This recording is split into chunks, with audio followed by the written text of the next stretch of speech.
عزیزان لەم ڤیدیۆیە باسی چۆنیەتی دروستکردنی بۆتێکەکەین لەناو چاتبۆت تایبەت بە خۆت. سەرەتا کلیک لەسەر یوزەرنەیمتەکەیان لێرە نەچێت ئەکسپلۆرەر چات GPT کلیکەکەین، لێرە کریەیتەکەین دروستکردنی بۆتێک تایبەت بە خۆمان. یەکەم جار دێنین لۆگۆکەی دێنین، بۆ نمونە بەدڵی خۆمان بۆ نمونە ئێمە ئەم لۆگۆیە دائەنین، ناوی بۆتەکان نووسین، لێرانە ناوێکی نووسین، شێعری کلاسیکی کوردی، لێرانە بامان شێواتوانین ئەمە دابنین. دوای ئەوە ئێمە ئەمانەوێ ئەم بۆتەمان چ پرسیارێکی لێ بکەینەوە چی جواب داتەوە. ئێمە لەسەر کۆمەڵێ کتێبی شێعری کلاسیکیمان لەبەردەستە، ئێمە دەین ئەم کتێبانەی پێ ئەدەین. بۆ نمونە من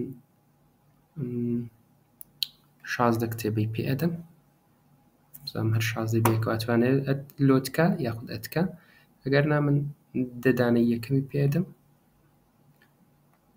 دوای ئەوە 11 تاکو 17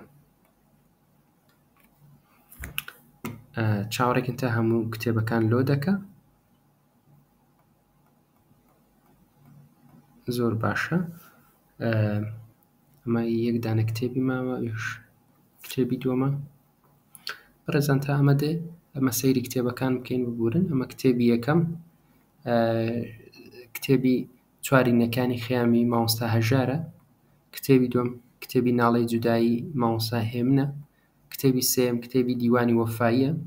کتێبی چوارەم مەستوورە لە دیوانی مەستوورە.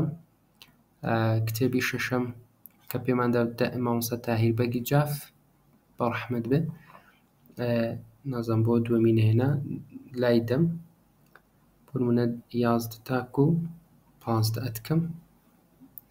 ئۆکەی، دیارە ئەمە ناتوانین زۆر کتێب ئەتکەین کەشە نییە،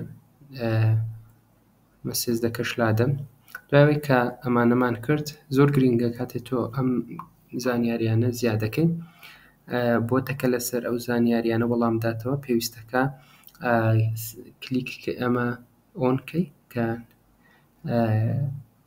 داتا ئەنالیسیسی ئەو کتێبانەی داتشکردنەوەی ئەو کتێبانە ئەکاتەکە زیاد کرد. دوایەوە کە کردمان کلیک لەسەر کریێتەکەی، ئەمانەوێ خەڵکی تریش بەکاری بێنێ یاخود دەتەوێت لە ستۆری GPT زیاد ببێت، هەموو خەڵک بتوانێت بەکاری بێنێ. بڵێ وە لێرانە ئێمە لە بواری ئیدوکیشنە، بواری پەروەردە هەڵەبژێرین وە ئەمە سەیڤەکەین.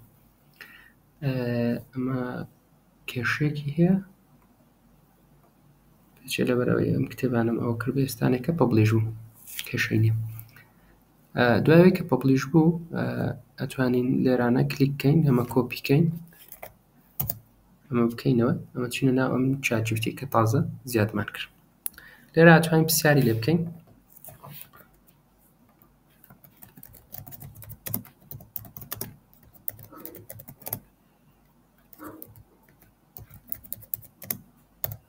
شێعرێکم بدەیە دەربارەی کوردستان.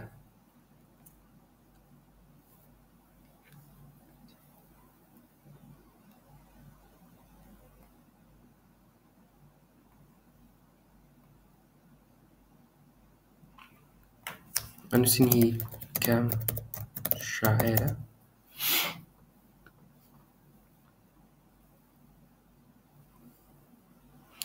ئەمە سەیرکە ئەم کتێبانێکی پێماندان، شعرەکانی شاعرێک و گۆران مەستوورە یان دیلان. ئەگەر من لێرانە ئەم دانە شعرەی پێ بدەم، بۆ نمونە ئەم شعرە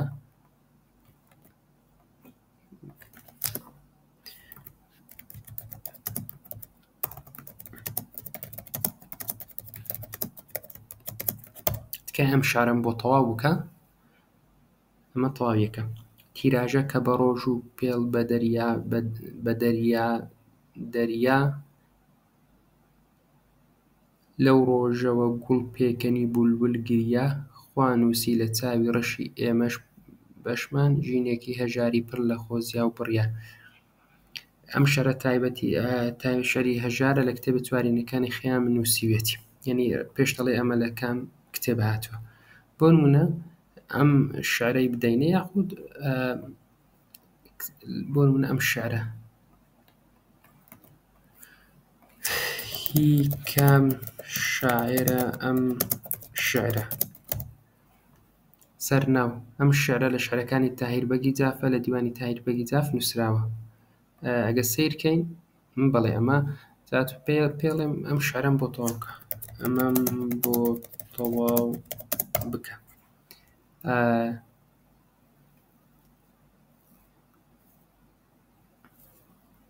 ئەوە شیعرەکەشی بۆ نووسیمەوە.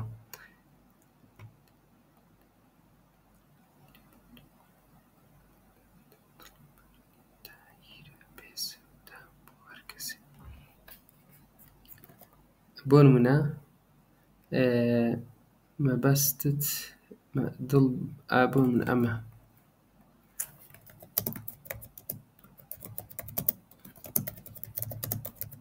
دوای ئەوەی کە بۆ نمونە مەبەستت ئەوەیە دووبارە لێرە تەواوی کە ئەلا ئەی عەقڵی کۆتایی هەتاکەی مات و داماوی بە قەیدی نەفسی ئەممارە سەراسەر بۆچی بەسراوی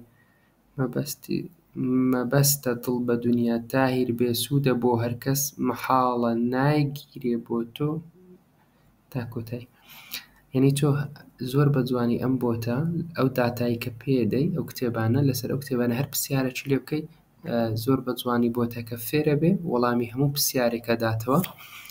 بە تایبەت ئەگەر مامۆستابی مامۆستای قوتابخانەوی ئەتوانی کتێبێکی پێ بدەی ئەو بابەتەی کە بۆ نمونە بابەتی کۆمپیوتەرە، کیمیایە، فیزیایە، بایۆلۆجیە، قوتابی ئەتوانێت هەر پرسیارێکی هەبێ لەسەر ئەم کتێبە ئەتوانێت لە کتێبەکە بکە و وەڵامەکە لە ناو کتێبەکە دێنێتە دەرەوە و بە شێوەیەکی زۆر دروست وەڵامتە داتەوە. ئەوەش زۆر ئاسانکاری کات بۆ دۆزینەوەی وەڵام بێ ئەوەی کە کاتێکی زۆرت پێویست بێ، هەروە زۆر ژیرانە یاخود بڵێن زۆر هۆشمەندانە وەڵامی هەموو پرسیارێکە داتەوە.